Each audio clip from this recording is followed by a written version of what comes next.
తెలుగు బోధనా పద్ధతుల్లో భాగంగా మనం మూల్యాంకనం అనే అంశంలో భాగంగా ప్రశ్నపత్రం తయారీ చేసేటువంటి ఒక విధానం. ఒక ప్రశ్నపత్రాన్ని రూపకల్పన చేయాలి అంటే ఏ అంశాలు అందులో ప్రధానంగా ఇమిడి ఉంటాయి అనేక విషయాన్ని ఒకసారి గమనించడానికి ప్రయత్నం చేద్దాం. ప్రశ్నపత్రం తయారీకి అవగాహన నైపుణ్యం అనేది అవసరం. ప్రశ్నపత్రాన్ని రూపొందించేది ఎవరంటే ఉపాధ్యాయుడు. మరి ఉపాధ్యాయుడు బోధించినటువంటి అంశం మీద అతనికి పూర్తి అవగాహన అనేది ఉండాలి. మరియు ప్రశ్నను తయారు చేసేటువంటి నైపుణ్యం అనేది అతనికి తప్పనిసరిగా ఉండాలి. కాబట్టి ప్రశ్నపత్రం తయారీకి అవగాహన నైపుణ్యం అనేది అవసరం.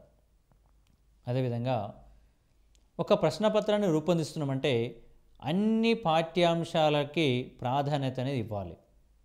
ఇక్కడ ఏ ఒక్క పాఠ్యాంశం నుంచి అడగడానికి కానీ లేదా కొన్ని పాఠ్యాంశాల నుంచి అడగడానికి అవకాశం అనేది ఇవ్వకూడదు. అన్ని పాఠ్యాంశాలకి సమానమైన ప్రాధాన్యత అనేది ఇవ్వాల్సి ఉంటుంది.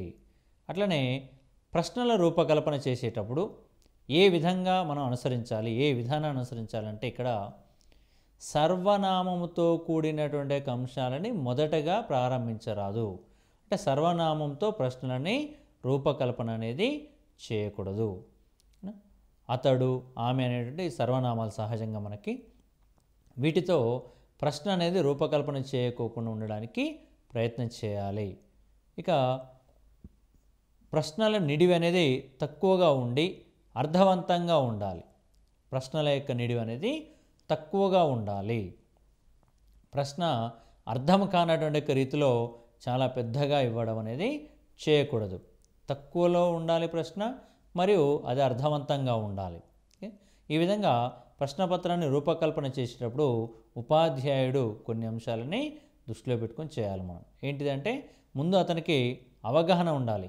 ప్రశ్నపత్రం తయారీకి అవగాహన నైపుణ్యం అవసరం. దీంతోపాటు అన్ని పాఠ్యాంశాలకి సమాన ప్రాధాన్యత అనేది ఇవ్వాలి.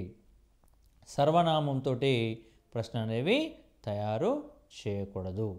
ప్రశ్నల నిడివి అనేటిది తక్కువగా ఉండి అర్థవంతంగా ఉండాలి. వీటితో పాటు బోధించాల్సిన అంశం ద్వారా మనం సాధించవలసినటువంటి ప్రధాన లక్ష్యాలను నిర్ణయించుకోవాలి. ఒక ప్రశ్నపత్రాన్ని తయారు చేయాలంటే ఉపాధ్యాయుడు మొదటగానే లక్ష్యాలను ఎంపిక చేసుకోవాలి. ఈ పాఠ్యాంశం ద్వారా ఈ లక్ష్యాన్ని నేను నిర్ధారించాలి, అంచనా వేయాలి. ఒక పాఠం అనేది ముగిసిన తర్వాత అన్ని లక్ష్యాలు అనేటువంటి మనం సమానంగా వచ్చేటట్టుగా చూసుకోవాలి. ఇక్కడ మనకు ప్రశ్నపత్రం తయారైనది పాఠం తర్వాత అయినా కావచ్చు, లేదా విద్యా సంవత్సరం అనేది ముగిసిన తర్వాతనైనా కావచ్చు. కాబట్టి పాఠ్యాంశం ముగిసిన తర్వాతనైనా, విద్యా సంవత్సరం ముగిసిన తర్వాతనైనా సరే ఉపాధ్యాయుడు ఇక్కడ దృష్టిలో పెట్టుకోవాల్సిన అంశం ఏంటంటే కొన్ని లక్ష్యాలని ఎంచుకోవాలి. మొదటగా ఈ పాఠం ద్వారా లేదా ఈ ప్రశ్నపత్రం ద్వారా నేను ఈ లక్ష్యాలను సాధించాలి అనేటువంటి అంశాన్ని అనుకొని ఆ లక్ష్యాలకు అనుగుణంగా ప్రశ్నపత్రాన్ని తయారు చేయాలి. కాబట్టి బోధించాల్సిన అంశం ద్వారా మనం సాధించాల్సిన ప్రధాన లక్ష్యాలను నిర్ణయించుకోవాలి. అదేవిధంగా ప్రస్తుతం అందుబాటులో ఉన్నటువంటి ఉపకరణాల ద్వారా అభిరుచి, వైఖరి, రసానుభూతి, ప్రశంస అనేక లక్ష్యాలని మాపనం చేయలేము. ఇది ఇంపార్టెంట్ బిట్ అండి ఇక్కడ. ఎందుకంటే ఏ లక్ష్యాలని ప్రస్తుతం ఉన్న వనరుల ద్వారా మనం మాపనం చేయలేము అనేది పాత పాఠ్యపుస్తకాల్లో ఉన్నటువంటి అంశం. ఇది మనకి పాత బోధనా పద్ధతిలో భాగంగా ఉన్నటువంటి అంశం గమనించాలండి. ఇక్కడ ఏ యొక్క లక్ష్యాలను అంచనా వేయలేమని చెప్తున్నామంటే అభిరుచి, వైఖరి, రసానుభూతి, ప్రశంస అనేటువంటి అంశాలని అంచనా వేయలేము అనే విషయాన్ని ఇక్కడ మనకు దీంట్లో చెప్పడం జరుగుతుంది. కాబట్టి ఇది ప్రశ్నగా అడిగేటువంటి అవకాశం ఉంది కాబట్టి గమనించుకోవాలి. మరి అదేవిధంగా మనం మంచి ప్రశ్నపత్రాన్ని తయారు చేయాలి. మంచి ప్రశ్నపత్రం తయారు చేయడానికి కావలసినటువంటి అంశాలు ఏంటివి అంటే దీనికి కొన్ని నిబంధనలు కానీ కొన్ని లక్ష్యాలు కానీ విధించుకోవడం అనేది జరుగుతుంది. అందులో భాగంగా ఏ ఏ అంశాలని ఆధారంగా చేసుకొని మంచి ప్రశ్న పత్రాన్ని తయారు చేయవలసి ఉంటుందో ఒకసారి గమనిద్దాం. దీంట్లో మొదటగా విశ్వసనీయత అనేది కలిగి ఉండాలి. ప్రశ్నపత్రం విశ్వసనీయత కలిగి ఉండాలి. మరి విశ్వసనీయత అంటే ఏమిటి అంటే జవాబులకు ఎన్ని పర్యాయాలు విలువ కట్టినా వాటి యొక్క మార్కుల్లో మార్పు అనేది రాకూడదు. మార్పు అనేటువంటిది వచ్చిందంటే దానికి విశ్వసనీయత లేదనే అర్థాన్ని మనం తీసుకోవడం జరుగుతుంది. ఉదాహరణకి ఒక ఉపాధ్యాయుడు ఒకసారి విలువ కట్టినప్పుడు ఒక ఫలితం వస్తే రెండోసారి విలువ కట్టినా కూడా అదే ఫలితం రావాలి. మార్కుల్లో వ్యత్యాసం అనేది రాకూడదు. ఇది బహుళైచ్ఛిక ప్రశ్నల్లో అయితే మార్పు రాకుండా ఉండడానికి ఎక్కువ అవకాశం ఉంటుందని మనం ఇక్కడ చెప్పుకోవచ్చు. ఎందుకు అంటున్నామంటే ఉదాహరణకి తెలంగాణ యొక్క రాష్ట్ర రాజధాని ఏది అని ప్రశ్న అడిగినట్లయితే ఎవరు సమాధానం రాసినా హైదరాబాదే, ఎవరు దిద్దినా కూడా దానికి అదే సమాధానం ఉంటుంది కాబట్టి అదే మార్కు రావడానికి అవకాశం ఉంటుంది. కాబట్టి ఇక్కడ విశ్వసనీయత అనేది కోల్పోదు. కాబట్టి ఎవరు కూడా ఎన్ని పర్యాయాలు విలువ కట్టినా సరే వాటి మార్కులలో మార్పు రానటువంటి దాన్ని విశ్వసనీయతగా చెప్పడం అనేది జరుగుతుంది. మంచి ప్రశ్న పత్రానికి ఈ విశ్వసనీయత అనే యొక్క లక్ష్యం అనేటువంటిది ఉండాలి. అదేవిధంగా మరొక అంశం చూసినట్టయితే ప్రామాణికత. ఒక ప్రమాణాన్ని అనుసరించి మనం ఈ యొక్క ప్రశ్నపత్రాన్ని తయారు చేయాలి. ఏంటిదా యొక్క ప్రమాణం అంటే ఆశించిన లక్ష్యాలు సామర్థ్యాలను పరీక్షించేలా ఉండాలి. మనం ఏ లక్ష్యాలైతే ఆశించామో, ఉదాహరణకి మనకు భాషకు సంబంధించినటువంటి యొక్క లక్ష్యాలు అనేటువంటి ఒక అంశాన్ని మనం తీసుకుంటే ఇందులో స్వీయ రచనకు సంబంధించిన అంశమా, సృజనాత్మకతకు సంబంధించిన అంశాన్ని ఎంచుకుంటున్నామా, మరి వీటి ద్వారా ఏమి సాధించాలని చెప్పేసి అనుకుంటున్నాం అనే విషయాన్ని గమనించుకొని వాటి ఆధారంగా ఆ యొక్క ప్రశ్నల రూపకల్పన అనేటిది చేయవలసిన అవసరం ఎంతైనా ఉంటుంది. అదేవిధంగా వస్తునిష్టత. ఇక్కడ ఏదైతే వస్తువుని తీసుకుంటామో దాని ఆధారంగానే మూల్యాంకనం అనేది చేయాలి. మూల్యాంకనం చేసే ముందు ప్రశ్నపత్రం తయారు చేయాలి. కాబట్టి ఏదైనా ఒక వస్తువుని తీసుకున్నప్పుడు దానికి సమాన ప్రాధాన్యత ఇస్తూ ఆ యొక్క అంశాన్ని మనం రూపకల్పన చేయాలి. ఇక్కడ అదే విషయం చెప్పుకుంటాం. పక్షపాత ధోరణి అనేది ఉండకూడదు. ఓకేనా. ప్రశ్నపత్రం అనేటువంటి ఒక అంశాన్ని తయారు చేసేటువంటి యొక్క సందర్భంలో మనం ఇక్కడ పక్షపాత ధోరణి అనేది మనం చేయకూడదు. ఓకేనా. అంటే ఆ ప్రశ్నపత్రాన్ని మూల్యాంకనం చేసే సందర్భంలో, దిద్దేటువంటి యొక్క సందర్భంలో మరి దానికి ఇక్కడ పక్షపాత ధోరణి చూపించకూడదు. విద్యార్థుల పట్ల మనం పక్షపాత ధోరణి చూపించకూడదు. కాబట్టి ఎక్కడైతే పక్షపాత ధోరణి ఉండకోకుండా ఉంటుందో అది మంచి ప్రశ్నపత్రంగా మనం గుర్తించడానికి అవకాశం ఉంటుందని చెప్పేసి మనం ఇక్కడ భావించడం జరుగుతుంది. అదేవిధంగా వ్యాపకత అనేటువంటి అంశం అనేది దీంట్లో ప్రధానంగా ఉన్నటువంటి ఒక అంశం. వ్యాపకతలో భాగంగా ఏం చెప్పుకుంటామంటే అన్ని బోధనాంశాలకు సముచిత ప్రాధాన్యం ఇవ్వాలి. ఇక్కడ అన్ని బోధన అంశాలు అంటున్నాం మనం. ఏ అంశాన్ని తీసుకొని బోధిస్తున్నామో ఆ అంశాలన్నింటికి కూడా సమానమైనటువంటి ప్రాధాన్యత అనేటువంటి అంశాన్ని ఇవ్వవలసి ఉంటుంది. ఎక్కడ కూడా ఏ అంశాన్ని కూడా మనం విడిచిపెట్టడానికి అవకాశం అనేది ఇవ్వకూడదు. అదేవిధంగా ఔపయోగిత అనేటువంటి అంశాన్ని మనం ఇక్కడ తీసుకోవడం అనేది జరుగుతుంటుంది. మరి ఔపయోగితలో భాగంగా ఉన్నటువంటి యొక్క విషయం ఏమిటి అంటే తరగతి గదిలో పరీక్షలు అనేవి నిర్వహించడానికి వీలుగా ఉండాలి. మనం తయారు చేస్తున్నటువంటి ప్రశ్నపత్రం ఎక్కడో నిర్వహించాల్సిన అవసరం లేదు. కేవలం తరగతి గదిలో నిర్వహించుకోవడానికి అవకాశం ఉండే విధంగా దాన్ని మనం రూపకల్పన అనేది చేసుకోవాల్సి ఉంటుంది. ఈ విధంగా ప్రశ్నపత్రం అనేటువంటి అంశానికి కొన్ని లక్షణాలని చెప్పుకోవడం జరుగుతుంది. మరొక అంశం చూస్తే కొనసాగింపు. ప్రశ్నపత్రం అనేది తయారు చేసిన తర్వాత ఆ ప్రశ్నపత్రంలో భాగంగా మనం విద్యార్థి సమాధానాలు రాసిన తర్వాత ఆ రాసినటువంటి సమాధానం మనం మూల్యాంకనం చేసిన తర్వాత దాన్ని మరుసటి విద్యా సంవత్సరంలోకి విద్యార్థి వెళ్ళటానికి అనుకూలంగా ప్రశ్నపత్రాన్ని రూపకల్పన చేయాలి. అంటే విద్యార్థి అక్కడే ఆగిపోయేటువంటి విధంగా, అంటే కఠినంగా ప్రశ్నపత్రాన్ని ఇవ్వకోకుండా కొంత సరళత అనేటువంటి అంశాన్ని మనం ఇక్కడ తీసుకొని ప్రశ్నపత్రాన్ని ఇక్కడ రూపకల్పన చేయవలసి ఉంటుంది. ఇవి ప్రశ్నపత్రానికి ఉండేటువంటి కొన్ని ముఖ్య అంశాలుగా మనం ఇక్కడ గమనించవచ్చు. దీంట్లో ఉన్నటువంటి అంశాలు మరొకసారి మనం పరిశీలించినట్లయితే విశ్వసనీయత అనే అంశం, ప్రామాణికత, వస్తునిష్టత, వ్యాపకత, ఔపయోగిత, కొనసాగింపు అనేటువంటి అంశాలను ఆధారంగా చేసుకొని మనం ఇక్కడ ప్రశ్నపత్రాన్ని రూపకల్పన చేయడం అనేది జరుగుతుంది. ఇది మంచి ప్రశ్నపత్రానికి ఉండవలసిన లక్షణాలుగా ఇక్కడ మనం చెప్పుకోవచ్చు. మరొక అంశం, మంచి ప్రశ్నపత్రం తయారీకి సంబంధించిన అంశాలను మనం పరిశీలించడం జరిగింది. ఇక విద్యార్జన నికష అనేటువంటి విషయాన్ని మనం పరిశీలించడానికి ప్రయత్నం చేద్దాం. ఈ విద్యార్జన నికష అనేటువంటి అంశాన్ని విద్యా సాధక నికష, విద్యా ఉపలబ్ధి నికష అని కూడా అంటారు. విద్యార్జన నికష అనేదాన్ని విద్యా సాధక నికష, విద్యా ఉపలబ్ధి నికష అని కూడా చెప్పడం జరుగుతుంది. ఈ యొక్క విద్యార్జన నికష అనేటువంటిది 2 రకాలుగా ఉంది. ఒకటి సూత్రాధారిత నికష. మరి సూత్రాధారిత నికష అంటే అర్థం ఏమిటి? ఇక్కడ దీన్ని గమనించినట్లయితే నికష వలన లభించినటువంటి యొక్క సామూహిక ప్రమాణాల ఆధారంగా, నికష వలన లభించిన సామూహిక ప్రమాణాల ఆధారంగా విద్యార్థుల ప్రగతిని ఇతర విద్యార్థుల ప్రగతితో పోల్చి చూడడం. ఇక్కడ మనకు గమనించేటువంటి విషయం ఏంటంటే ఒక విద్యార్థికి వచ్చిన ప్రగతిని ఇతర విద్యార్థులతో పోల్చి చూసేటువంటి యొక్క దాన్ని మనం ఇక్కడ ఏమని చెప్పవచ్చు అంటే సూత్రాధారిత నికషగా చెప్పవచ్చు. మనం ఒక నికషని ప్రవేశపెట్టినప్పుడు ఆ నికష వలన లభించినటువంటి యొక్క సామూహిక ప్రమాణాల ఆధారంగా విద్యార్థుల ప్రగతిని ఇతర విద్యార్థుల ప్రగతితో పోల్చి చూస్తారు అని చెప్పారు ఇక్కడ.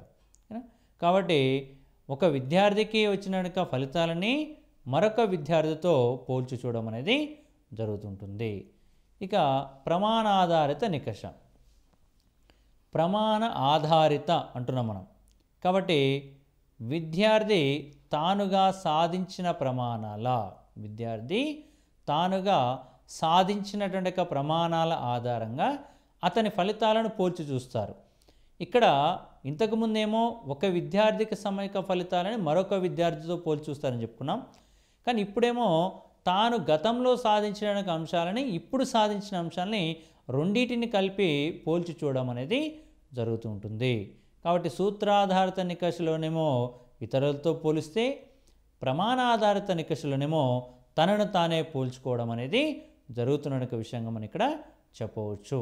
ఈ రెండింటిని ఆధారంగా చేసుకొని మనం ఆ యొక్క విద్యార్థి యొక్క స్థాయి ఏమిటి అనే విషయాన్ని అంచనా వేయడం అనేది జరుగుతుంటుంది. ఇది ఆ నికషకు సంబంధించిన సమాచారం. ఇక ప్రశ్నల రూపాలు, మంచి ప్రశ్నపత్రం తయారు చేయడానికి కావాల్సిన అంశాలు చూసాం. మరి ఆ మంచి ప్రశ్నపత్రంలో ఏ ప్రశ్నలను ఇవ్వాలి, ఆ యొక్క ప్రశ్నల యొక్క రూపాలను ఒకసారి గమనించినట్లయితే దాంట్లో మొదటగా వ్యాసరూప ప్రశ్నలు ఇవ్వచ్చు. తర్వాత మనం గమనిస్తే లఘు ప్రశ్నలు, అతి లఘు ప్రశ్నలు, అదేవిధంగా బహుళైచ్ఛిక ప్రశ్నలు, ఖాళీలు, ఇవన్నీ కూడా మనం దాంట్లో ఇవ్వడానికి అవకాశం ఉంటుందని చెప్పేసి చెప్పవచ్చు. ఇందులో వ్యాసరూప ప్రశ్నల గురించి చూద్దాం. మొదటగా మనం వ్యాసరూప ప్రశ్నలు అంటే అర్థం ఏమిటి మనకి అందులోనే కనిపిస్తుందండి. సమాధానం అనేది ఎక్కువగా ఉండాలనేటిది మనకు దీన్ని బట్టి అర్థం చేసుకోవచ్చు. కాబట్టి ఇక్కడ మనం గమనించేటువంటి అంశం ఏంటంటే విద్యార్థి తనదైన భావాలను, భాషను వినియోగించి జవాబులు రాయడానికి తగినటువంటిది వ్యాసరూప ప్రశ్నలు. ఇక్కడ సమాధానం అనేది ఎంత ఉండాలంటే 5-10 వాక్యాల వరకు సమాధానాన్ని ఆశించవచ్చు. 5-10 వాక్యాల వరకు సమాధానాన్ని ఆశించవచ్చు అంటున్నాం.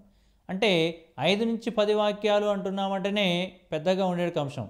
కాబట్టి ఇక్కడ భావాలని వ్యక్తిగతంగా విద్యార్థి కొంత స్వేచ్ఛని వినియోగించుకునే అవకాశం అనేది మనకి కనిపించడం అనేది జరుగుతుంటుంది. కాబట్టి విద్యార్థి తనదైనటువంటి భావాలను మరియు భాషను ఈ రెండింటిని కూడా వినియోగించి జవాబులు రాయడానికి తగినటువంటిది వ్యాసరూప ప్రశ్నలు మనం ఇక్కడ చెప్పుకోవడం జరుగుతూ ఉంటుంది. మరి ఈ వ్యాసరూప ప్రశ్నల వలన ప్రయోజనాలు ఏంటివి అంటే, విద్యార్థులు అభిప్రాయ వ్యక్తీకరణలో స్వేచ్ఛ ఉండడం ప్రధానమైన అంశం ఇక్కడ గమనించాలి. ఒక విద్యార్థికి తమ అభిప్రాయాలను వ్యక్తం చేయడంలో స్వేచ్ఛ అనేది ఏ ప్రశ్నల్లో ఎక్కువగా ఉంటుందంటే వ్యాసరూప ప్రశ్నల్లో ఎక్కువగా ఉండడం అనేది జరుగుతూ ఉంటుంది. అదేవిధంగా అవగాహన భాషా సామర్థ్యాలు ప్రకటించడం, విద్యార్థి తనకున్నటువంటి భాషా సామర్థ్యాలు ఏవైతున్నాయో వాటిని అక్కడ ప్రయోగిస్తాడు. ఉదాహరణకి ఇందులో శబ్దజాల వినియోగం అంటుంటారు.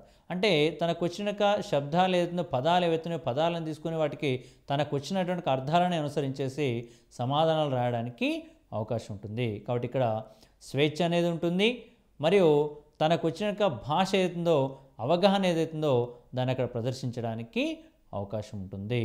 అదేవిధంగా సృజనాత్మక రచనా శక్తులు అనేవి తెలుసుకోవచ్చు. ఇక్కడ విద్యార్థి తన యొక్క సొంత శైలిలో సృజనాత్మకంగా నూతనంగా రాయడానికి అవకాశం ఉంటుంది. ప్రశ్న ఉన్నట్టు కాకోకుండా తన యొక్క సొంత మాటల్లో ఇక్కడ రాయడానికి అవకాశం ఉంటుందని మనం ఇక్కడ చెప్పవచ్చు.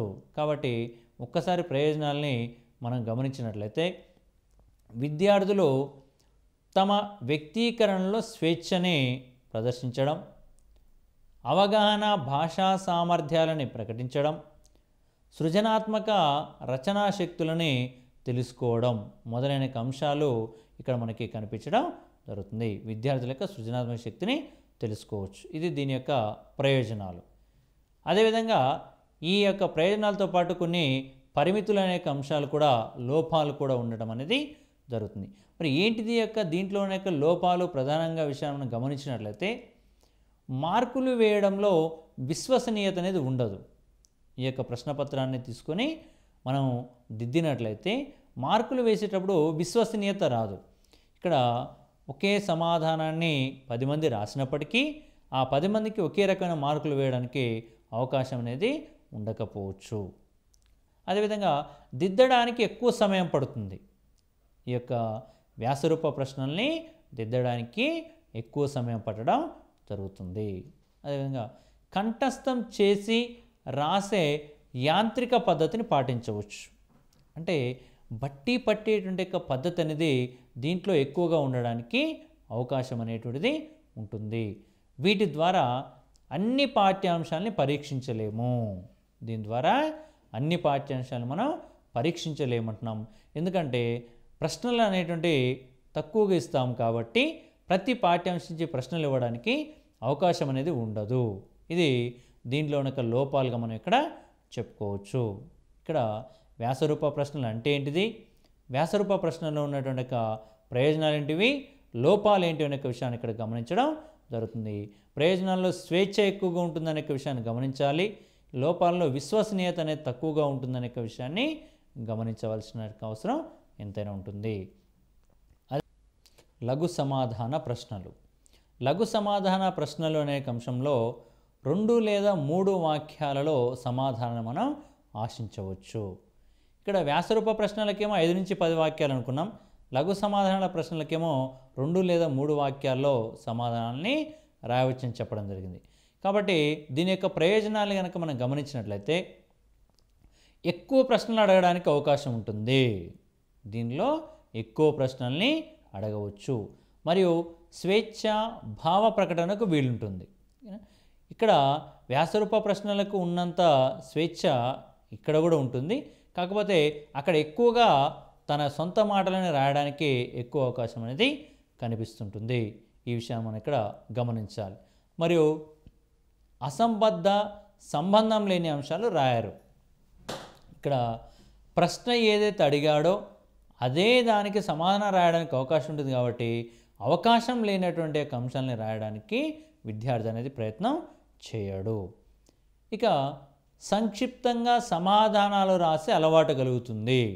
ప్రశ్న ఎంత పెద్దగా ఇచ్చినా సరే దానికి ఎలా సమాధానం రాయాలి అనే విషయం ఇక్కడ అవగాహన కలుగుతుంది. కాబట్టి దీని ఆధారంగా ప్రశ్న మనల్ని అడగవచ్చు. ఏంటిది ఆ ప్రశ్న?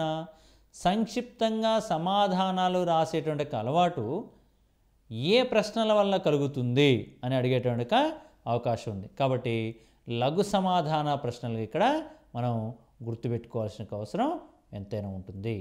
అదేవిధంగా లక్ష్యాత్మక ప్రశ్నలు, వీటికే మరొక పేరు వస్తునిష్ట ప్రశ్నలు అని చెప్పేసి మనం ఇక్కడ చెప్పుకోవడం జరుగుతుంది. లక్ష్యాత్మక ప్రశ్నలు అంటే కేవలం ఒకే ఒక్క మాటలో జవాబు వచ్చేటువంటి వాటిని ఇక్కడ లక్ష్యాత్మక ప్రశ్నలుగా మనం ఇక్కడ చెప్పుకోవడానికి అవకాశం ఉంటుంది. ఇక్కడ సరైన సమాధానాన్ని గుర్తించేటువంటి ప్రశ్నలు దీంట్లో ఉంటాయి. ఖాళీలు పూరించడం అనేటువంటి అంశాలు కూడా మనకు దీంట్లో ఉండడం జరుగుతుంది. జతపరచడం, తప్పొప్పులు, వర్గీకరణ ప్రశ్నలు, దోష సవరణ ప్రశ్నలు, సహసంబంధ ప్రశ్నలు మొదలైన అంశాలన్నీ కూడా ఈ లక్ష్యాత్మక ప్రశ్నల్లో భాగంగా ఉండడం జరుగుతుంది. ఇందులో మొదటిది మనం చూసినట్టయితే ఒకే ఒక్క జవాబు వచ్చేటువంటి ప్రశ్నలు అనుకున్నాం. ఇంతకుముందు మనం చెప్పుకున్నటువంటి మాదిరిగానే తెలంగాణ రాష్ట్ర రాజధాని ఏది అన్నప్పుడు హైదరాబాద్ అని చెప్తాడని చెప్పేసి మనం చెప్పుకున్నాం. అదేవిధంగా ఇక్కడ కూడా ఒకే ఒక్క మాటలో సమాధానం అనేది వచ్చే ప్రశ్నలు ఈ విధంగా ఇవ్వడం అనేది జరుగుతుంటుంది. అదే సరైన సంబంధాన్ని గుర్తించడం, సరైన సమాధానాన్ని గుర్తించేటువంటి ప్రశ్నలు ఇక్కడ ఉండడం అనేది జరుగుతుంది.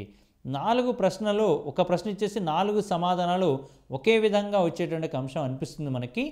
కానీ అందులో ఒకటి మాత్రమే సరైన అంశంగా మనం ఇక్కడ భావించవచ్చు. కానీ అలాంటి అంశాలు ఇందులో రావడానికి అవకాశం ఉంటుంది. వాటిని బహుళైచ్ఛిక ప్రశ్న అనే అంశం కూడా చెప్పుకుంటాం. అది తర్వాత చూడడానికి ప్రయత్నం చేద్దాం. ఇక ఖాళీలు పూరించడం.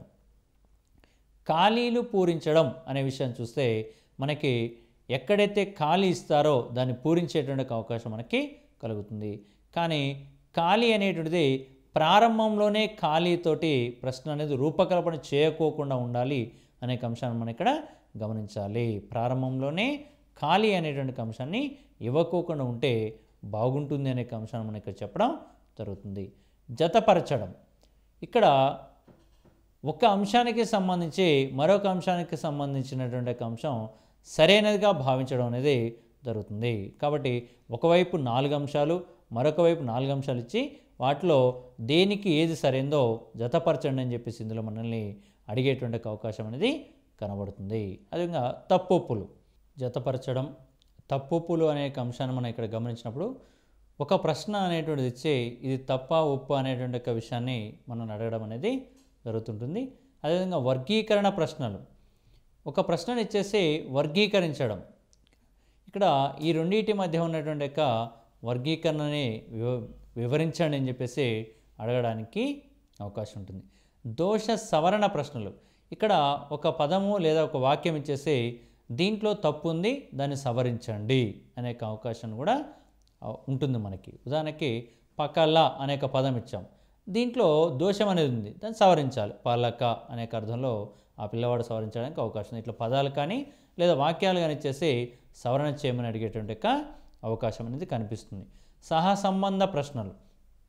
లక్ష్యాత్మక ప్రశ్నలకు సంబంధించిన ప్రయోజనాలు మనం గమనించినట్లయితే ఇక్కడ ఎక్కువ పాఠ్యాంశాలని పరీక్షించవచ్చు. ప్రధానంగా మనం వ్యాసరూప ప్రశ్నలేమో ఎక్కువ ప్రశ్నలు అడగలేమనుకున్నాం. కాబట్టి ఇక్కడనేమో ఎక్కువ ప్రశ్నల్ని ఇవ్వచ్చు.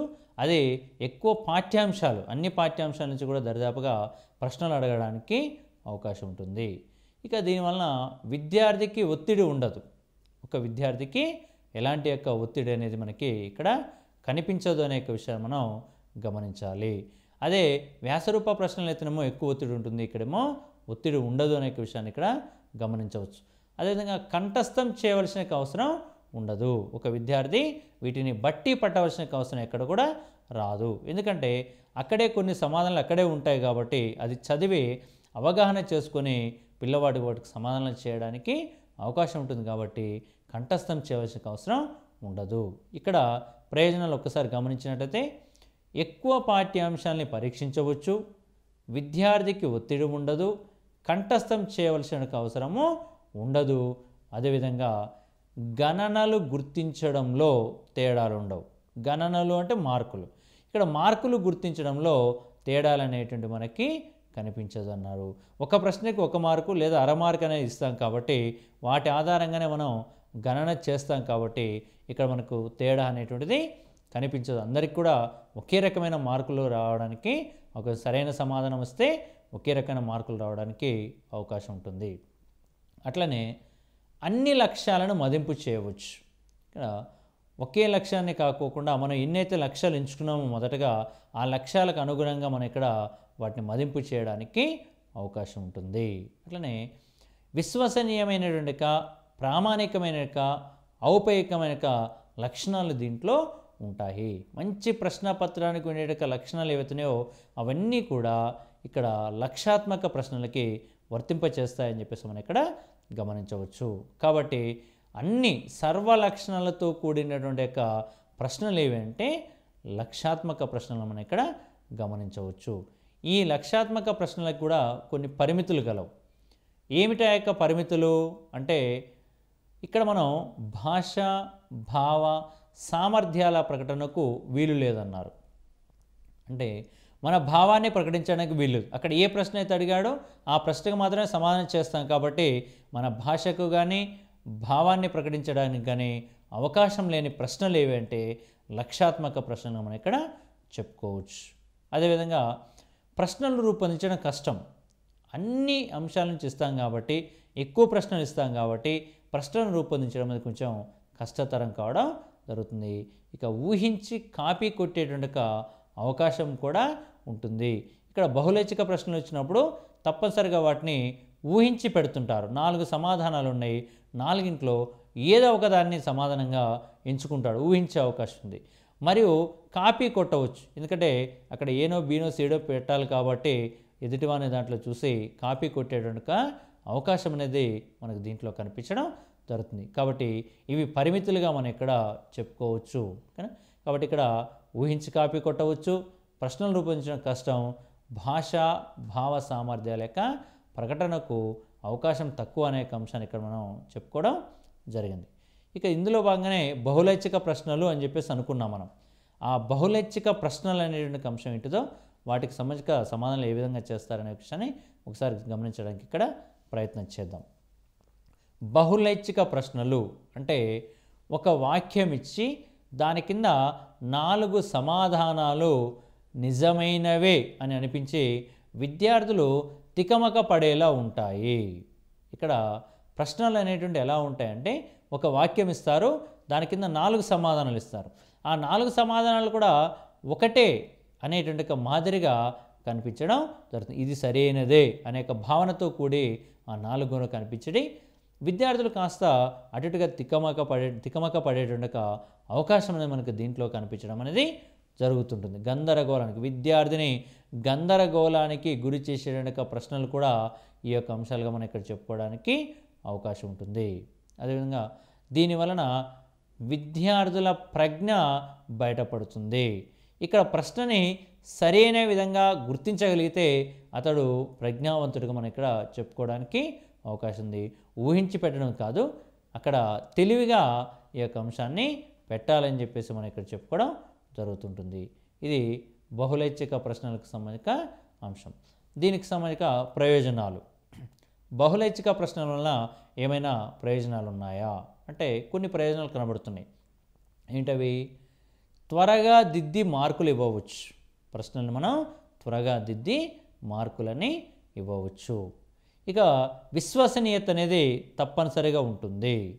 అదేవిధంగా సమస్య పరిష్కారం, కారణాలు తెలపడం మొదలైనటువంటి యొక్క అంశాలు మనం ఇక్కడ పరీక్షించవచ్చు.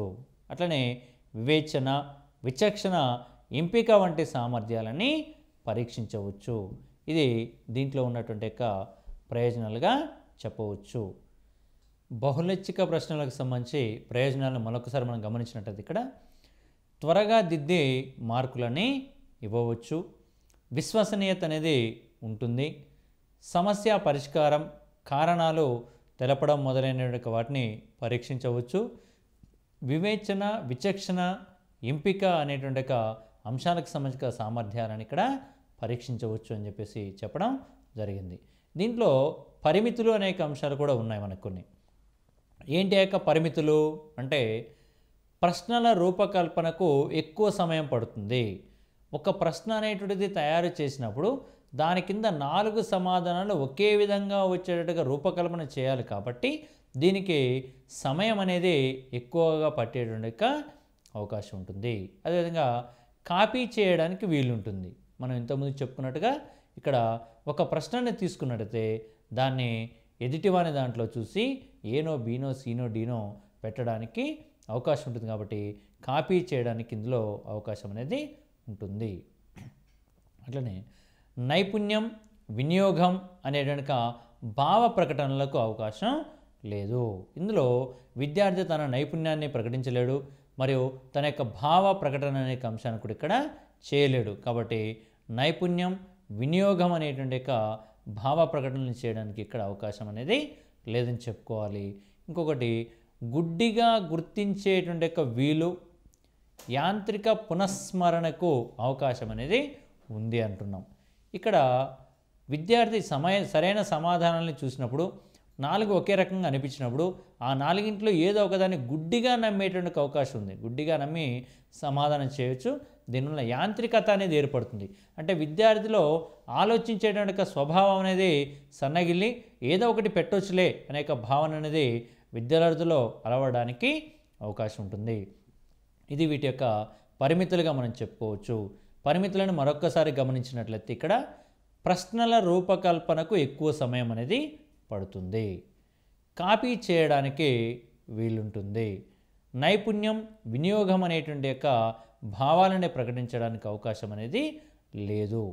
గుడ్డిగా గుర్తించేటువంటి అంశం యాంత్రిక పరంగా పునఃస్మరణకు అవకాశం అనేది ఇందులో ఉండడం అనేది జరుగుతుంది. ఇక వర్గీకరణ ప్రశ్నలు, ఇవి అవగాహనను పరీక్షించేటువంటి ఒక ప్రశ్నలు ఇక్కడ చెప్పడం జరుగుతుంది. వర్గీకరణ ప్రశ్నలు ఏ అంశాన్ని పరీక్షించడానికి అవకాశం కల్పిస్తున్నాయి అంటే అవగాహన అనేక అంశాన్ని పరీక్షించడానికి అవకాశం కల్పించే ప్రశ్నలు ఇక్కడ చెప్పవచ్చు. దీంట్లో ఉదాహరణకి మనం తీసుకున్నట్టయితే అర్థాలు. ఇక్కడ ఒక ప్రశ్న ఇచ్చేసి అంటే ఒక అర్థాన్ని ఇచ్చి దానికి సరైన అర్థాన్ని గుర్తించండి.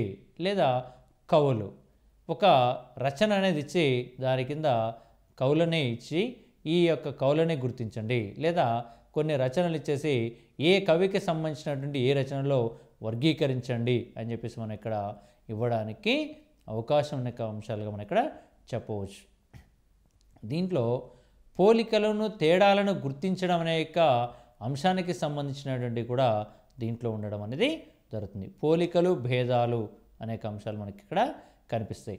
ఉదాహరణకు మనకు తెలుగులో తీసుకుంటే 4 అంశాలు ఇచ్చేసి దాంట్లో 4 అంశాలలో ఒక 3 ఏమో అచ్చులు ఒకటి హల్లుగా ఇచ్చినట్లయితే దాంట్లో హల్లు ఏదో గుర్తించామని చెప్పేసి చెప్పాలి మనం.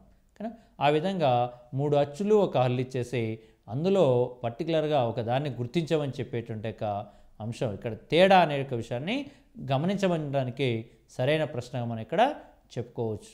మరియు శాస్త్రీయ హేతుబద్ధ నియమం అనేటువంటి ఒక నిర్ణయం అనేది దీంట్లో ఇమిడి ఉందంటున్నాడు. ఇందులో హేతుబద్ధత అనేటువంటిది మనకి కనిపించడం అనేది జరుగుతుంది. ఇది వర్గీకరణకు సంబంధించిన సమాచారం మనం ఇక్కడ చెప్పవచ్చు.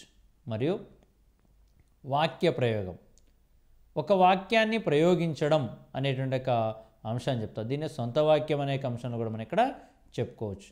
ఒక పదం ఇచ్చి సొంత వాక్యాలు రాయమనడం. ఇక్కడ ఏదైనా ఒక పదం ఇచ్చేసి దాని ఆధారంగా ఒక సొంత వాక్యాన్ని రాయమని చెప్పేసి పిల్లవానికి చెప్పవలసి ఉంటుంది.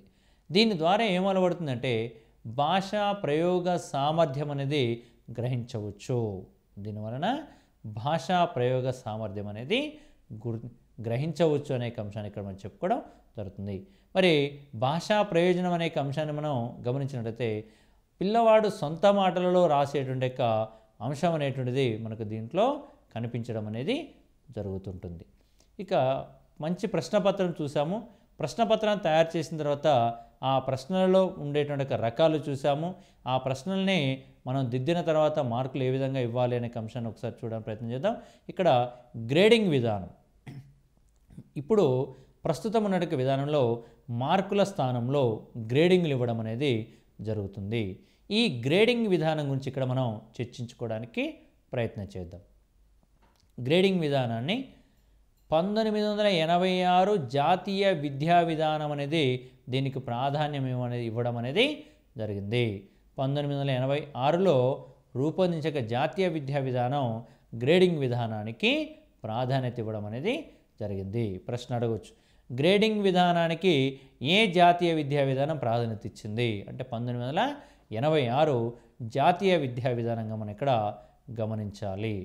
అట్లనే పరీక్షలలో విశ్వసనీయత లోపించడం వలన ఈ గ్రేడింగ్ విధానం అనేది అమలు చేయడం జరిగింది. గ్రేడింగ్ విధానం ఎందుకు అమలు చేశారు అనేక విషయాన్ని మనం గమనించినట్లయితే ఇక్కడ పరీక్షలో విశ్వసనీయత లోపించింది. మార్కులు ఒకరికి ఎక్కువగా ఒకరికి తక్కువగా వచ్చేటువంటి భావన కనబడింది కాబట్టి, అదేవిధంగా మార్కులు ఎక్కువ తక్కువ అనే భావన కనబడుతుంది కాబట్టి వాటిని నిరోధించాలంటే గ్రేడింగ్ విధానం సరైనదని చెప్పేసి భావించడం అనేది జరిగింది. కాబట్టి విశ్వసనీయత లోపించడం వలన గ్రేడింగ్ విధానాన్ని ప్రవేశపెట్టడం అనేది జరిగింది. ఇకపోతే మార్కులు వేయడంలో వ్యక్తులపై ప్రభావం అనేది ఉండడం, వ్యక్తుల యొక్క ప్రభావం ఉండడం. ఒక వ్యక్తి ఒక ప్రశ్నకి ఎక్కువ మార్కులు ఇస్తాడు, అదే ప్రశ్నకి మరొక వ్యక్తి తక్కువ మార్కులు వేసేటువంటి అవకాశం ఉంది. కాబట్టి ఇక్కడ వ్యక్తుల ప్రభావం అనేది ప్రధానంగా కనబడుతుంది. కాబట్టి ఈ మార్కులు అనేటువంటి సరైనవి కాదు. వీటి స్థానంలో గ్రేడింగ్ విధానం రూపకల్పన చేయాలని 1986 జాతీయ విద్యా విధానం అనేది రూపకల్పన చేయడం అనేది జరిగింది. ఇక్కడ మార్కుల్లో తేడాలు ఎక్కువగా ఉండడం కూడా ఈ గ్రేడింగ్ విధానం ప్రవేశపెట్టడానికి ప్రధాన కారణంగా చెప్పవచ్చు. మార్కులలో తేడాలు ఎక్కువగా ఉండడం, ఒక వ్యక్తికి సరైన సమాధానం రాసినప్పుడు 100కి 90 మార్కులు ఇస్తే, అదేవిధంగా మరొక వ్యక్తి కూడా అదేవిధంగా సరైన సమాధానం రాసిన వ్యక్తికి తక్కువ మార్కులు పడవచ్చు. కారణం ఏంటంటే విశ్వసనీయత లోపము అని చెప్పేసి మనం ఇప్పుడు చెప్పుకోవడం అనేది జరిగింది. కాబట్టి మార్కులలో కూడా తేడాలు ఉండడం వలన గ్రేడింగ్ విధానాన్ని అమలు చేయడానికి మన వాళ్ళు ప్రయత్నం చేయడం అనేది జరిగింది ఇక్కడ. మరియు ఈ గ్రేడింగ్ వల్ల ఏం జరుగుతుంది మనకు అనేక విషయాన్ని ఒకసారి గమనించినట్టయితే అసలు గ్రేడ్ అంటే ఏంది అనే విషయాన్ని ఒకసారి ఇక్కడ గమనిద్దాం. విద్యార్థుల ఉపలబ్ధి స్థాయిని తెలిపేది గుర్తే గ్రేడ్ అంటారు. విద్యార్థుల యొక్క ఉపలబ్ధి స్థాయిని తెలిపే గుర్తే గ్రేడు. అంటే పిల్లవానికి ఎన్ని మార్కులు వచ్చాయో దాని ఆధారంగా గ్రేడింగ్ అనేది ఇవ్వడం జరుగుతుందని చెప్పేసి దీన్ని బట్టి మనకు అర్థం కావడం జరుగుతుంది.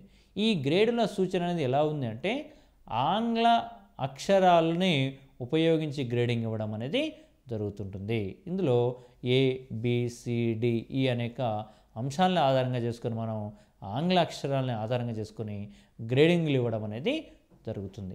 మరి ఆ యొక్క గ్రేడుల్లో అనేక శాతాలు మనకి మొట్టమొదటిగా 1986 జాతీయ విద్యా విధానం వల్ల ఇచ్చినటువంటి యొక్క గ్రేడుల్లో అనేక శాతాలను మనం ఒకసారి గమనించినట్లయితే ఇక్కడ A grade, B grade, C grade, D grade, E grade అని చెప్పేసి ఇందులో మనకి ఇచ్చారు.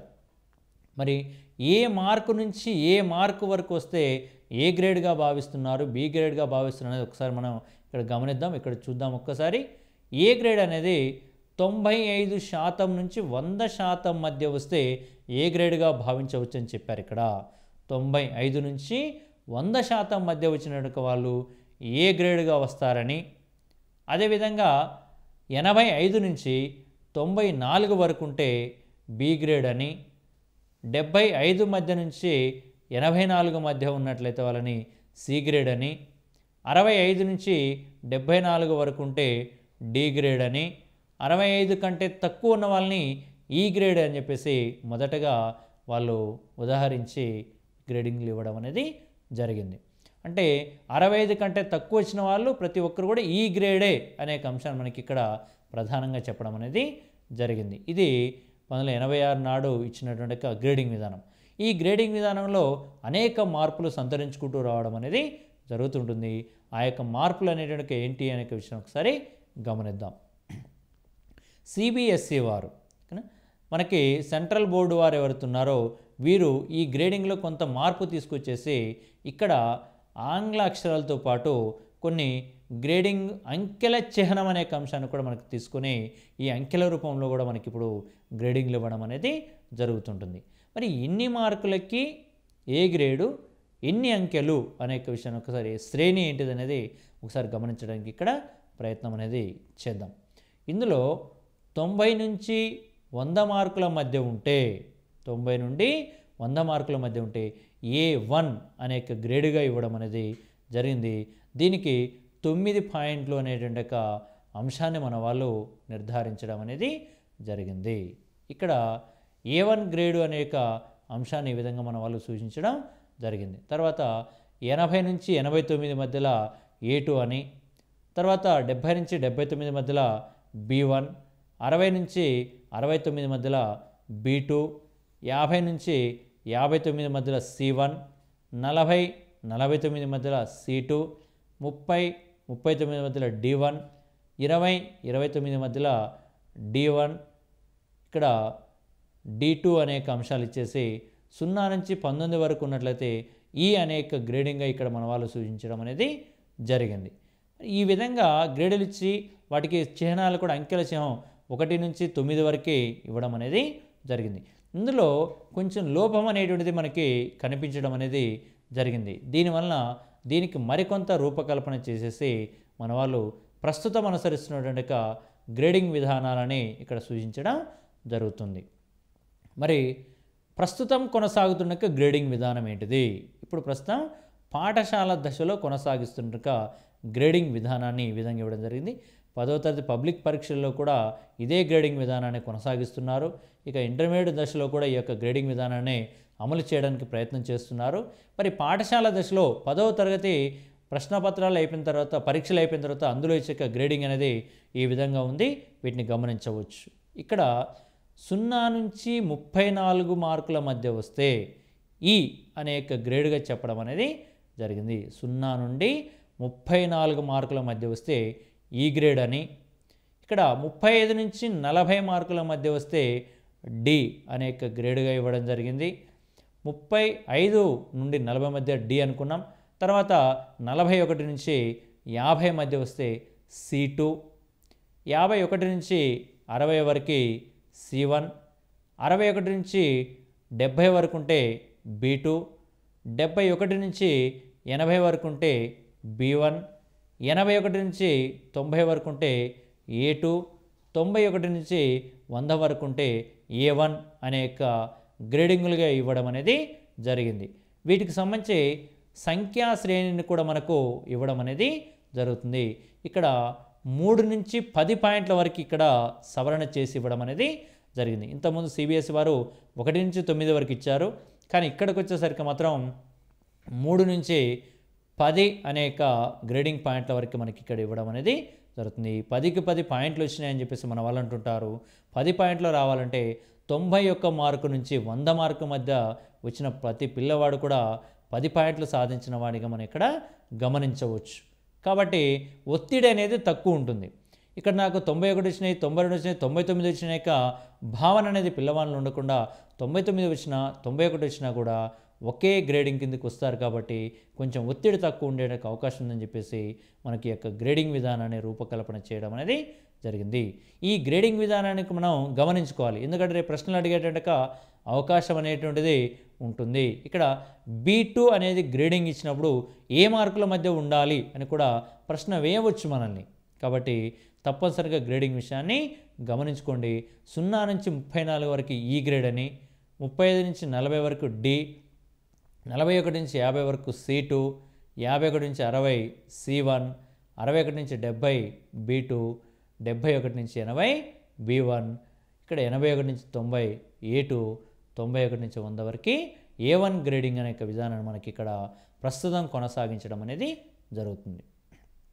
మరి ఈ గ్రేడింగ్ విధానం వల్ల ఏమైనా ప్రయోజనాలు ఉన్నాయా అంటే కొన్ని ప్రయోజనాలు మనకి ఇక్కడ కనిపించడం అనేది జరుగుతుంది. ఏంటి ఆ యొక్క గ్రేడింగ్ విధానం వల్ల ఉన్నటువంటి ప్రయోజనాలు అనే విషయాన్ని మనం గమనించినట్లయితే దీంట్లో తరగతిలో విద్యార్థి స్థాయి నిర్ణయించడం మొదటగా, అంటే ఏ గ్రేడ్లో ఉన్నాడా, బి గ్రేడా, సి గ్రేడా, డి గ్రేడా, ఈ గ్రేడా అనేక అంశాన్ని తీసుకొని ఆ తరగతిలో ఈ విద్యార్థి ఏ స్థాయిలో ఉన్నాడు అనే విషయాన్ని నిర్ధారించడానికి ఈ గ్రేడింగ్ విధానం అనేది దోహదం చేయడం అనేది జరుగుతూ ఉంటుంది. అదేవిధంగా విద్యార్థుల వైయక్తిక సాంఘిక అభివృద్ధిని గమనించడం.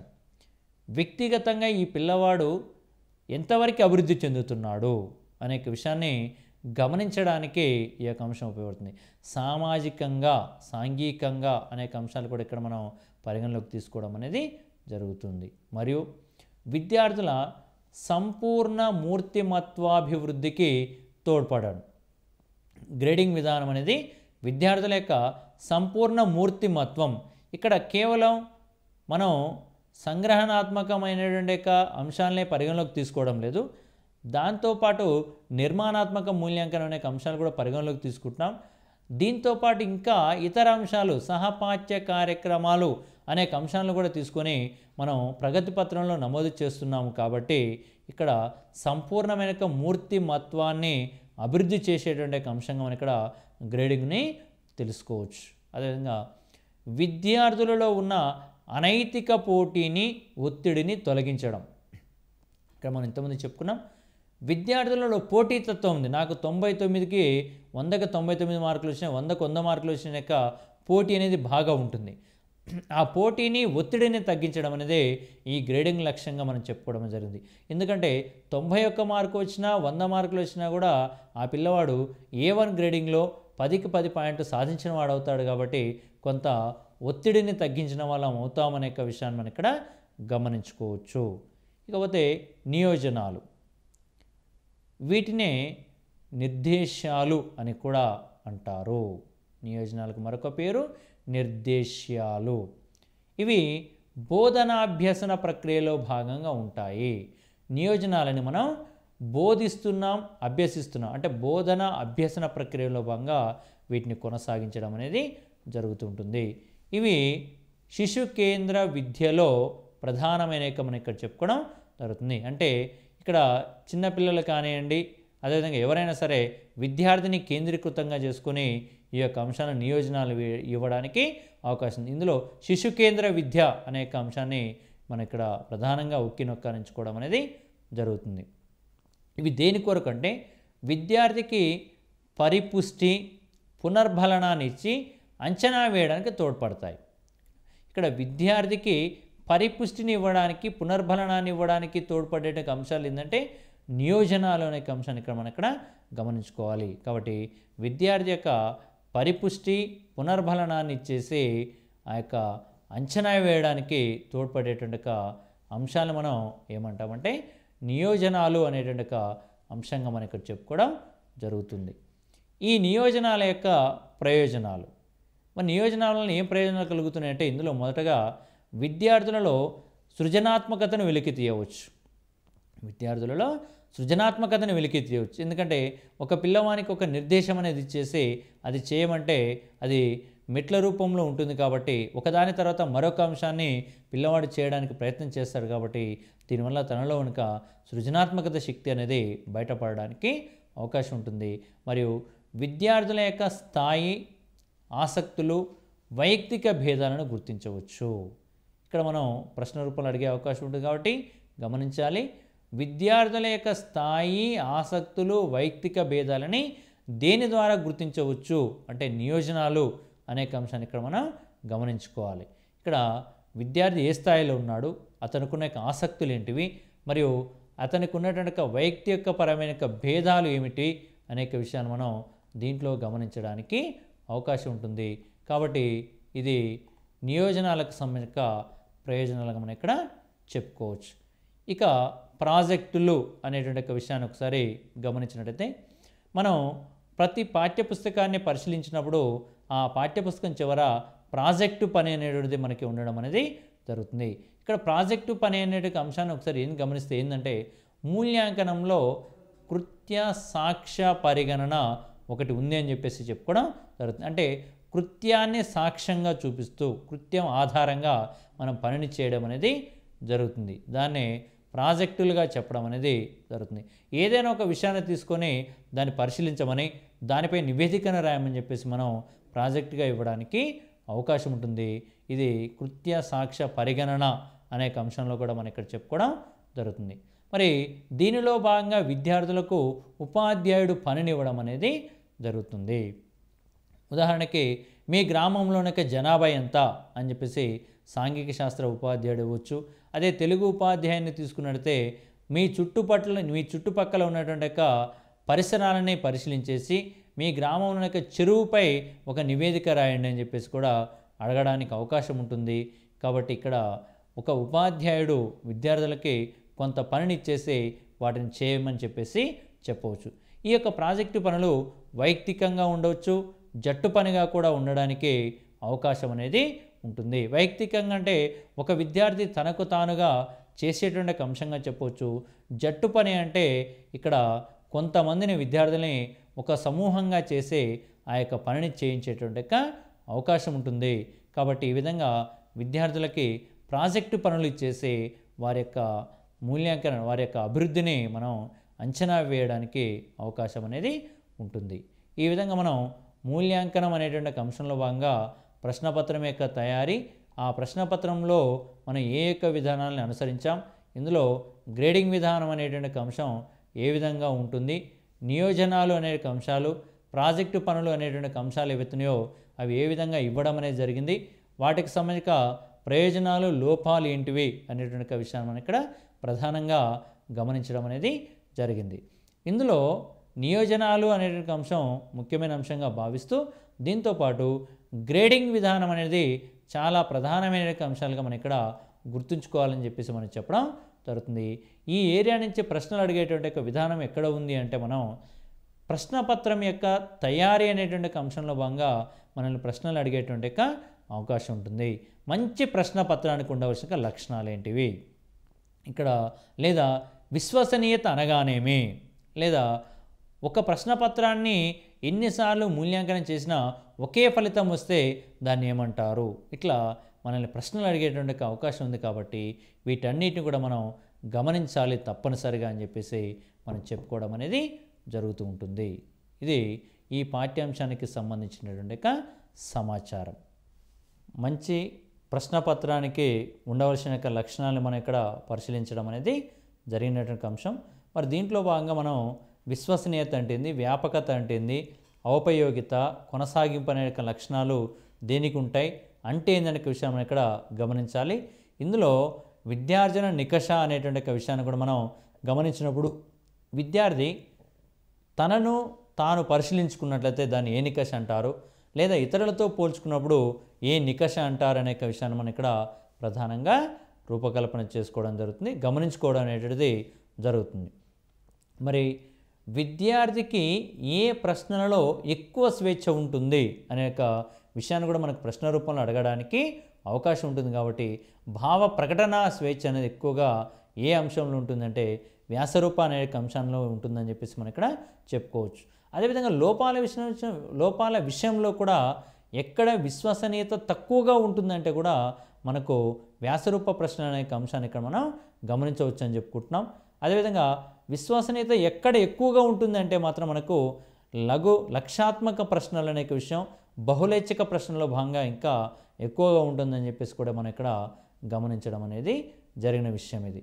అదేవిధంగా ఇందులో లక్ష్యాత్మక ప్రశ్నల్లో భాగంగా జతపరచడం ప్రశ్నలు కానీ ఇతరత్ర మనం గమనించిన సందర్భంలో ఇక్కడ వాక్య ప్రయోగం అనే అంశాన్ని మనం గమనించడం అనేది జరిగింది. ఒక విద్యార్థి సొంతంగా వాక్యాన్ని నిర్మాణం చేయడం, దీనివల్ల పదజాలం అనే అభివృద్ధి కానీ వాక్య నిర్మాణం అనే అంశం కానీ అభివృద్ధి చెందడానికి అవకాశం ఉంటుందని చెప్పేసి మనం దీంట్లో గమనించడం అనేది జరిగింది. ఇకపోతే ఇక్కడ ప్రశ్నలు అనేటువంటివి రూపకల్పన చేసి మూల్యాంకనం చేసిన తర్వాత పిల్లవానికి గ్రేడింగ్ ఇవ్వాలనే అంశాన్ని కూడా మనం దీంట్లో పరిశీలించడం అనేది జరిగింది.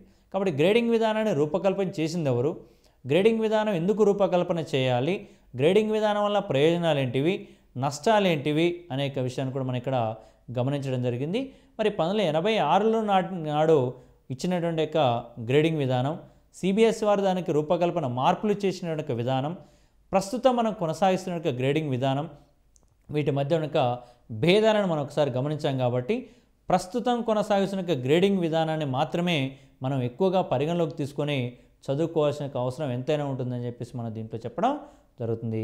దీంట్లో భాగంగా మనం నియోజనాలు, ప్రాజెక్టు పనులు అనేటువంటి అంశాలను కూడా ఏ విధంగా ఇవ్వాలి, ఇచ్చినప్పుడు పిల్లవాడు వాటిని ఏ విధంగా చేయాలి అనే విషయాన్ని కూడా మనం దీంట్లో గమనించడం అనేది జరిగింది. కాబట్టి ఈ విషయాన్ని మనందరం కూడా తప్పనిసరిగా గమనిస్తూ దీన్ని అందరూ కూడా శ్రద్ధగా చూసి చదువుకొని మంచి మార్కులు సాధించాలని ఆశించడం అనేది జరుగుతుంది. ఇది ఈ యొక్క ప్రశ్న తయారీ అనే అంశానికి సంబంధించిన సమాచారం. నమస్కారం.